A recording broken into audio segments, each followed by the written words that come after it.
Assalamualaikum warahmatullahi wabarakatuh. Perkenalkan, nama saya Sinta Sintia dari kelas 2C. Di sini saya diberikan tugas oleh Profesor Dr. Hajaini Nuraini SMH dan asistennya yang bernama Dr. Muhammad Rendi Arid Hayandi SMH.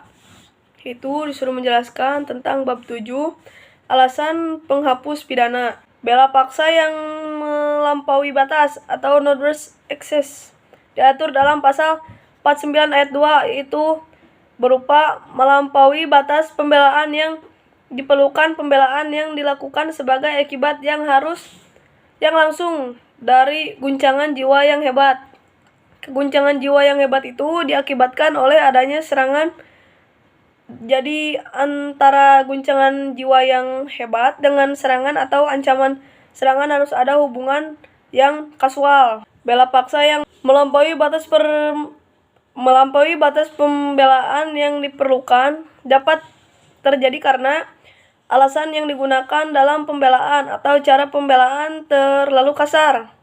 Misalnya yang menyerang memukul dengan sepotong kayu, tetapi yang diserang memukul kembali dengan sepotong besi.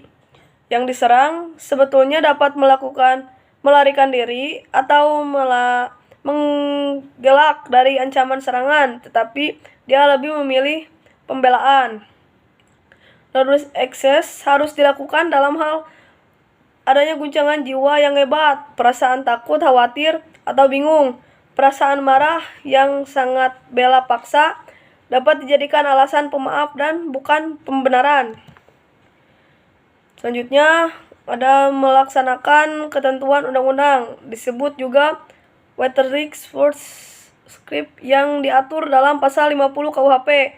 Syarat melakukan perintah undang-undang adalah harus ada perbuatan melaksanakan undang-undang untuk kepentingan umum. Perbuatan tidak terbatas pada perintah undang-undang saja, tetapi juga atas wewenang yang diberikan undang-undang.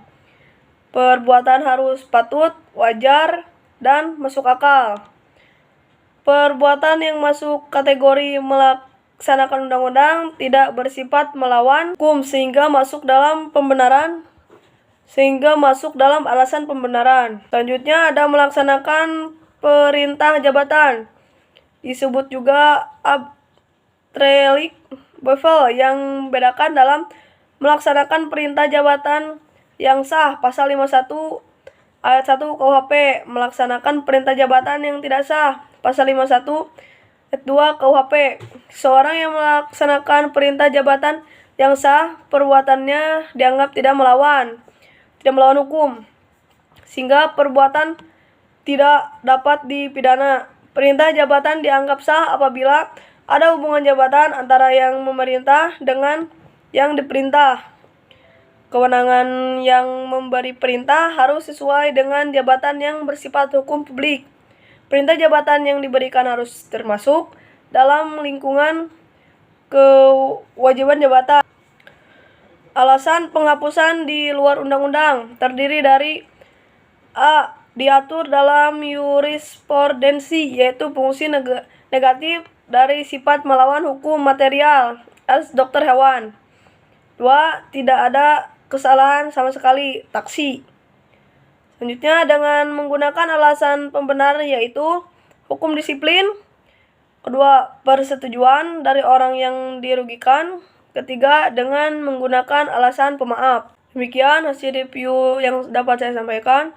Kurang dan lebih yang mohon dimaafkan. Wabillahi taufiq wa hidayah. Wassalamualaikum warahmatullahi wabarakatuh.